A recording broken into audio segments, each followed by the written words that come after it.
بسم اللہ الرحمن الرحیم۔ میں ڈاکٹر انیل شفیع ہوں، میں ایک کنسلٹنٹ سائیکائٹرسٹ ہوں اور آج کا میرا ٹاپک ہے جنرلائزڈ اینزائٹی ڈس آرڈر۔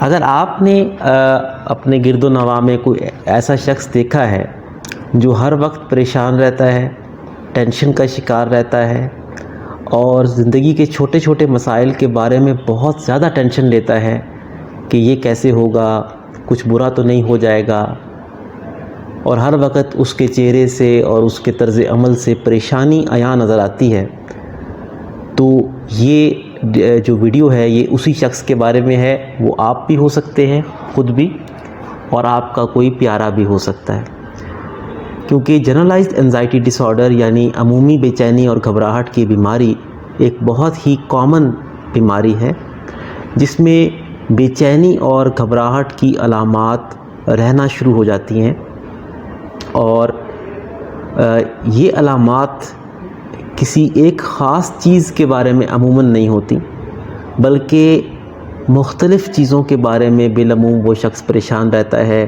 جیسے اپنی صحت کے حوالے سے پریشان رہے گا، کاروبار کے حوالے سے، نوکری کے حوالے سے، اپنے رشتہ داروں اور اپنی زندگی کے حوالے سے، یا پھر اپنے ریلیشن شپس کے حوالے سے، تو کسی نہ کسی حوالے سے، اور مختلف اس کے چہرے بدلتے رہتے ہیں، انسان پریشانی میں مبتلا رہتا ہے۔ تو یہ جو بیسیکلی بے چینی اور گھبراہٹ کا مرض ہے، اس میں یہ جو علامات ہیں بے چینی گھبراہٹ کی، وہ 6 ماہ سے زیادہ اگر ہوں تو پھر ہم اس کو مرض شمار کرتے ہیں۔ اور ان 6 ماہ میں ایک تو یہ فکر مندی اور تشویش جس پر کنٹرول انسان نہ کر پا رہا ہو، یہ رہنی چاہیے۔ اس کے علاوہ بے چینی کی اور علامات جیسے دل کی دھڑکن تیز رہنا، منہ خشک رہنا، سانس لینے میں دقت محسوس کرنا، سینے میں درد رہنا، بار بار چھوٹے پیشاب کی حاجت محسوس ہونا، جسم میں سے سیک نکلنا یا جسم میں سوئیاں چبھنا، اور اس طرح کی بہت ساری مختلف الانواع علامات ہیں۔ معدہ ڈسٹرب رہنا یا پتلے پخانے آنا، یہ بھی اس کے اندر اس طرح کی علامات ہو سکتی ہیں۔ تو ان علامات میں سے بھی کم از کم 3 علامات 6 مہینے تک اگر رہیں تو پھر ہم اس کو جنرلائزڈ اینزائٹی ڈس آرڈر کہتے ہیں۔ جنرلائزڈ اینزائٹی ڈس آرڈر تقریباً 2 سے 3% لوگوں میں ہوتا ہے، اور مردوں کے مقابلے میں خواتین میں اس کی ریشو دگنی ہے۔ اسٹارٹ تو یہ مرض کسی بھی عمر کے حصے میں ہو سکتا ہے، لیکن بالعموم اس کا جو اسٹارٹ ہے وہ نوجوانی کے اندر ہو جاتا ہے، اور اس میں 3 طرح کے عوامل ہوتے ہیں جو اس مرض کی وجہ بنتے ہیں۔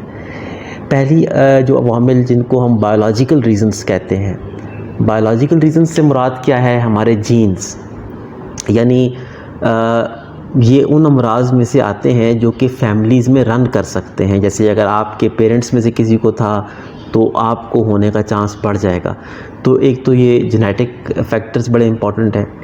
دوسرے جو فیکٹرز امپورٹنٹ ہیں ان کو ہم سائیکولوجیکل فیکٹرز کہتے ہیں۔ سائیکولوجیکل فیکٹرز کیا کیا ہیں؟ ایک بڑا امپورٹنٹ سائیکولوجیکل فیکٹر ہے لومنگ کوگنیٹیو سٹائل، یعنی یہ دیکھا گیا ہے کہ جن لوگوں کو بالعموم اس طرح کا سوچنے کا سٹائل ہوتا ہے کہ وہ خطرات کے بارے میں زیادہ سوچتے ہیں، اور ان کو اگر کوئی بھی کام ہے، مثال کے طور پر، اب ہر کام میں کچھ چیزیں ہوتی ہیں کہ امید والی چیزیں ہوتی ہیں کہ یہ ٹھیک ہو جائے گا، اور کچھ چیزیں تھوڑی سی بے یقینی کی طرف لے کے جانے والی ہوتی ہیں کہ کہیں کچھ برا نہ ہو جائے۔ تو جن لوگوں کا یہ بے یقینی کی طرف جانے کا رجحان شروع سے زیادہ ہوتا ہے، بری بے یقینی کی طرف بجائے امید کے، دیکھا یہ کیا ہے کہ وقت کے ساتھ ساتھ ان میں GAD کا ہونے کا چانس، یعنی جنرلائزڈ اینزائٹی ڈس آرڈر ہونے کا چانس زیادہ ہوتا ہے نارمل پاپولیشن سے۔ اور تیسری جو امپورٹنٹ فیکٹر ہے وہ ہے سوسائٹی کے فیکٹرز یا سوشل فیکٹرز، جس کے اندر جو سب سے امپورٹنٹ چیز ہے وہ ہے ٹراما۔ یعنی جب بھی آپ کو کوئی سٹریس آتا ہے زندگی میں، تو اس کے اندر بڑھ جائے گا انزائٹی ڈس آرڈر ہونے کا چانس.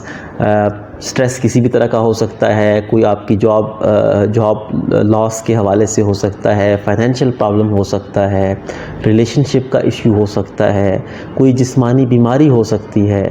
تو ان تمام طرح کے جو مسائل ہیں, اس کے علاوہ بچپن میں جو ہے گزرے ہوئے ناخوشگوار واقعات یا تجربات, جن کو ہم چائلڈہڈ ٹراماز کہتے ہیں, وہ بھی اس کا باعث بن سکتے ہیں. تو یہ جو عوامل ہیں کہ اس بیماری کا باعث بن سکتے ہیں. اب بیماری کی, ہر نفسیات کی جو بیماری ہے اس کی ایک کیمیکل بیسس ہے, دماغ میں کچھ خاص کیمیکلز ہیں جن میں تبدیلیاں آ رہی ہیں. تو اس بیماری میں بھی بیسیکلی یہ ہوتا ہے کہ ہمارے دماغ کے وہ کیمیکلز جو کہ ہماری انزائٹی کے سرکٹس کو پراپر کام کرانے کے لیے ضروری ہیں, وہ سرکٹس جو ہیں وہ متاثر ہوتے ہیں, ان کے جو کیمیکلز ہیں ان کا تناسب بگڑ جاتا ہے. جب تناسب بگڑ جاتا ہے تو اس کے بعد پھر بے چینی, گھبراہٹ کی علامات آنا شروع کر دیتی ہیں, اور زیادہ شدت اگر ہو تو وہ علامات پھر چلتی ہیں.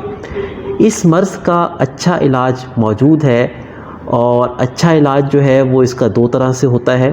دوائی کا اس میں بڑا امپورٹنٹ رول ہے.